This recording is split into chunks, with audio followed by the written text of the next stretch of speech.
Hi friends, welcome back to my channel. Today I am dishing with you about a new poetic novel that I came across. To date, I only had known about poetic verse books written by Elizabeth Aspiato, but thanks once again to Get Underlined on Instagram, I came across Chlorine Sky by Mahogany L. Browne. This is her debut novel and it is written in lyric prose. And so I want to share with you guys all of my thoughts about it now that I have another author who has written in this way. So I'm going to go ahead and explain what this book is about and then give you my comparison thoughts of this compared to other lyric books that I have read. So essentially the premise of this is we have a central character named Sky who is struggling in many ways with accepting herself and being comfortable in her own skin. She is somebody who loves to play basketball. She's quite good at basketball, but she struggles with this idea of playing a man's game on the court with guys when she herself is a girl, and how she doesn't necessarily do girly things on the court. She also struggles with being girly and feminine and really loving herself. She finds most comfort in just wearing like basketball shorts and sneakers and t-shirts, and she has, a sister who is very hypercritical of her, nitpicks her and belittles her. And on top of that, she has one really close friend named Laylee, but Laylee is like her polar opposite. She's very confident, she catches a lot of guys' attention, she oozes like this confidence and this air about her. She walks in a room, people notice, and her and Sky have a falling out.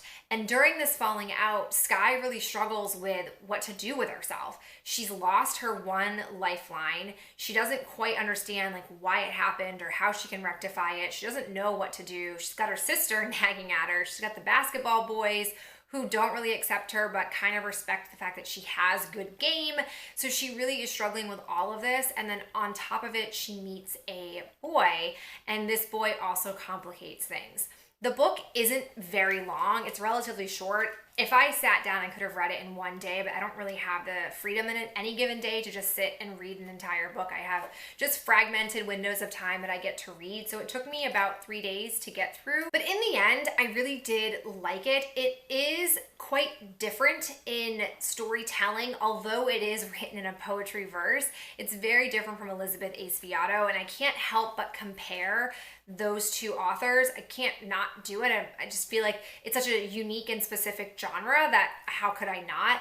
And one thing I'll say is I felt like it took me longer to acclimate to the storyline. Like I felt like there were times where the way it's written, we kind of meander. Like Sky will think of a thought, which will then make her go on this sort of tangent backstory. And it's good and it's helpful, but like it takes a while to come back to what had prompted that thought.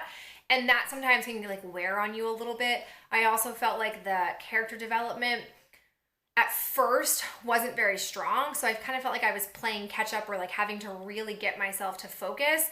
Whereas with both of the poetic verse novels that I read from Elizabeth Aspiato, I knew right from the get-go, like what we were doing. I was immersed. I didn't feel like I was playing catch up. I just thought it was very well written. So while I liked this book, I liked the story, I like the coming of age nature, I like the learning to deal with trials and tribulations. I think it's very relatable for many young adults to pick this up and read and see pieces of themselves, if not all of themselves, in this particular story. I don't think it's as fluid or sophisticated as Elizabeth Aspiato, and that's fine. Like not every author needs to be the same. That's what makes the whole literary world go round. But I think if someone was going to say to me, Victoria, I only have time for one author, which one would you pick? I'm going to say Elizabeth Aspiato. Clap When You Land is just on another freaking level. It is just stinking phenomenal.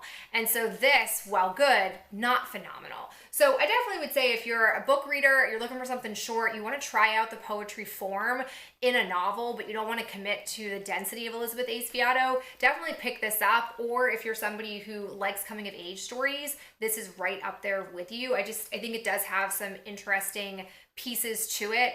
And I'll say there were a couple of poems that I feel like I could extract from this book. There was one that she wrote about rumors that I was like, novel or not, this is a really interesting poem that I think a lot of people could sink their teeth into, like the way it was written. It just really embodied rumors in a very interesting way. So I enjoyed it, and I will follow Mahogany Brown's career, and I will definitely pick up other works that she puts together. But I will say I am not clamoring for more from her the way I desperately want Elizabeth Acevedo to give me something else that I can chew into, because I just very much appreciate her poetry writing. It's so good. Like, I can't even put into words how captivating I find her as a human to be, and also the work that she puts out in the world. But that is it for me and this book review. I hope you enjoyed hearing about Chlorine Sky.